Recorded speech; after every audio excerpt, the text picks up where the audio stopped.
नमस्कार, मैं GRS news के लिए गिरीश सिकरवार।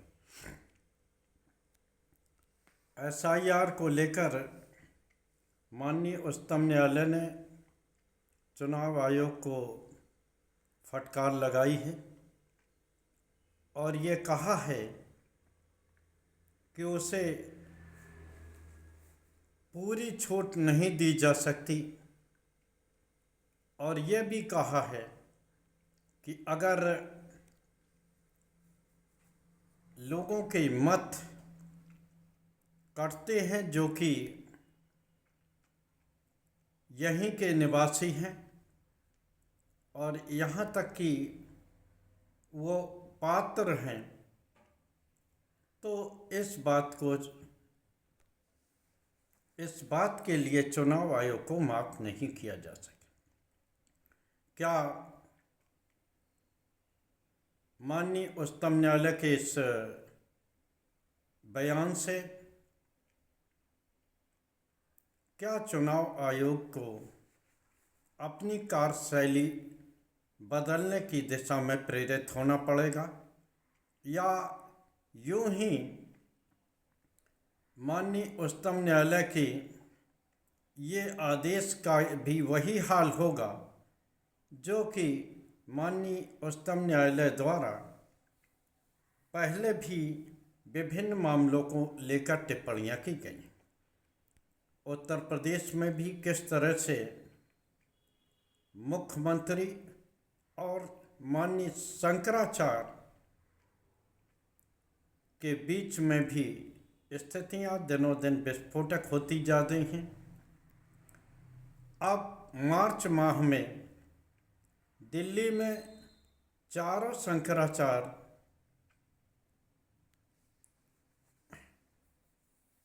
बैठेंगे और निश्चित तौर पर वो सरकार के खिलाफ एक बड़ी रणनीति बनाने जा रहे हैं, जिसमें उनके शंकराचार्य के इस बैठक के बाद तमाम हिंदू सनातन धर्मियों का भी एक बड़ा जमावड़ा दिल्ली में होने वाला है। इस बात की संभावना भी बलवती होती जा। एसआईआर को लेकर बात करूंगा, जिसकी शुरुआत बिहार चुनाव के दौरान हुई थी, जहां की करीब 66 लाख वोट काट दिए गए थे और उन लोगों को अपील करने का भी मौका नहीं मिला था। लेकिन उत्तर प्रदेश में जिस प्रकार से योगी आदित्यनाथ ने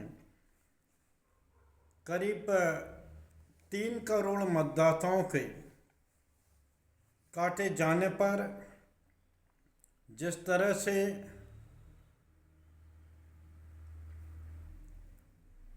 अपने ही संगठन पार्टी के विधायकों, सांसदों और जिम्मेदार पदाधिकारियों को वोट काटने के लिए दोषी ठहराया, यहाँ तक कहा कि इस काटे गए मतों में करीब 85 से 90% लोग भारतीय जनता पार्टी के लोग हैं। और जिस तरह से चुनाव आयोग ने एसआईआर की समय में उत्तर प्रदेश में वृद्धि की है, वो ये दर्शाने को काफ़ी है कि निश्चित तौर पर एसआईआर को लेकर मामला फंस गया है। पश्चिम बंगाल में जिस एसआईआर को लेकर मामला बढ़ा और जिस एसआईआर के लिए ममता बनर्जी कोर्ट तक की गई, निश्चित तौर पर माननीय उच्चतम न्यायालय ने इस संबंध में उन्हें राहत देने का प्रयास किया है।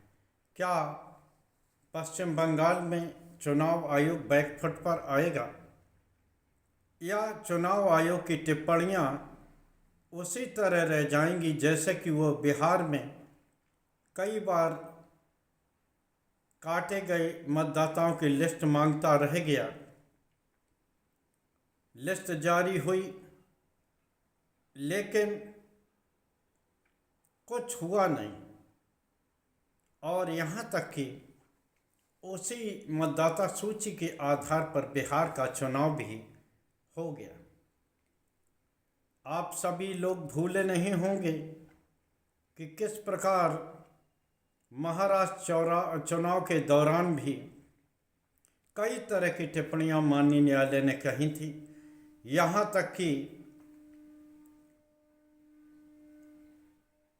जो चंदा लिया जा रहा था उसको लेकर भी आपत्ति माननीय न्यायालय ने जताई थी। यहाँ तक कि उस चंदे को असंवैधानिक कहा था, लेकिन वो असंवैधानिक न सिर्फ सरकार बनी रही, जिस